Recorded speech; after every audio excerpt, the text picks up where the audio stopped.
সংগঠন কিংবা প্রতিপক্ষ আমাদেরকে বিভিন্নভাবে সাইবার বুলিং এর মাধ্যমে আমাদের মেয়েদেরকে বিভিন্নভাবে হেনস্থার মধ্য দিয়ে আমাদেরকে বারবার বিভিন্নভাবে বাধাগ্রস্ত করার চেষ্টা করে যাচ্ছে এবং আমাদের সম্পর্কে বিভিন্ন অনৈতিক অভিযোগ তারা নিয়ে আসছে যে আমরা আচরণ বিধি মানি না, এটা করি না, সেটা করি না। শোনেন, আমাদের পক্ষে নাকি প্রশাসন পক্ষপাতিত্ব করছে।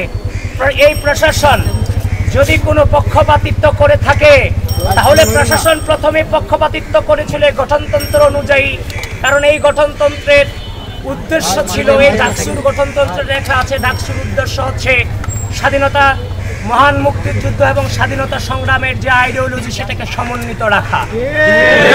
সেই স্বাধীনতা সংগ্রাম এবং স্বাধীনতার আইডিওলজিকে যারা ধারণ করে না তাদেরকে নির্বাচনী প্রক্রিয়ায় অংশগ্রহণ করানোর মধ্য দিয়ে প্রথমেই ঢাকা বিশ্ববিদ্যালয় প্রশাসন পক্ষপাতিত্ব করেছে। দেখেন, আমি প্রতিহিংসার রাজনীতিকে বারংবার আমরা নিরুৎসাহিত করেছি, কিন্তু আপনি বারবার আমাদেরকে সাধারণ শিক্ষার্থীদের ব্যানারে আপনারা আমাদেরকে আঘাত করেছেন। আমাদের বিশ্ববিদ্যালয়ের মাটিতে আমাদের পোস্টার থেকে শুরু করে এভরিথিং বিভিন্নভাবে আমাদেরকে বেশিং করে আমাদের মুক্তিযুদ্ধের যে মহান নেতাদের পোস্টার আপনারা পায়ের নিচে ফেলে আপনারা পা দিয়ে পাড়িয়েছেন। তারপর আমরা অনেক ধৈর্য ধরেছি, বারবার শুধুমাত্র প্রকৃতির হাতে ছেড়ে দিয়েছি। তো আমাদের বিরুদ্ধে যে আপনারা অভিযোগ আনছেন সেটা কোনোভাবেই কোনো অভিযোগের মধ্যেই পড়ে না।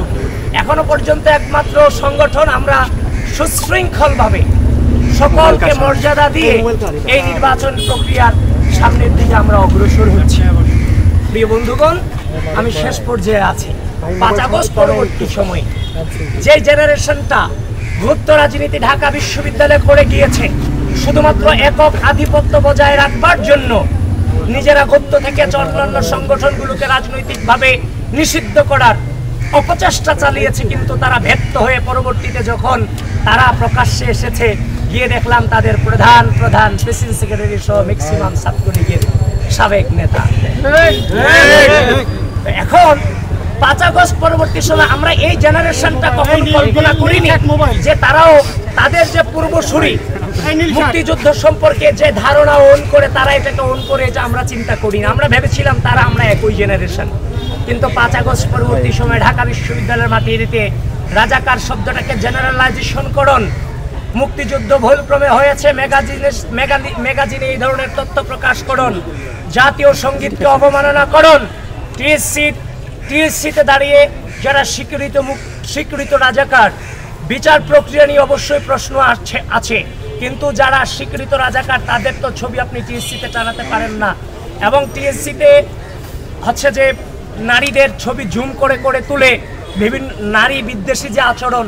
সুতরাং গণঅভ্যুত্থান পরবর্তী সময়ে ক্যাম্পাসে বারংবার মুক্তিযুদ্ধ এবং নারীদের বিষয়ে আপনারা বারবার কুৎসা রটনা করেছেন।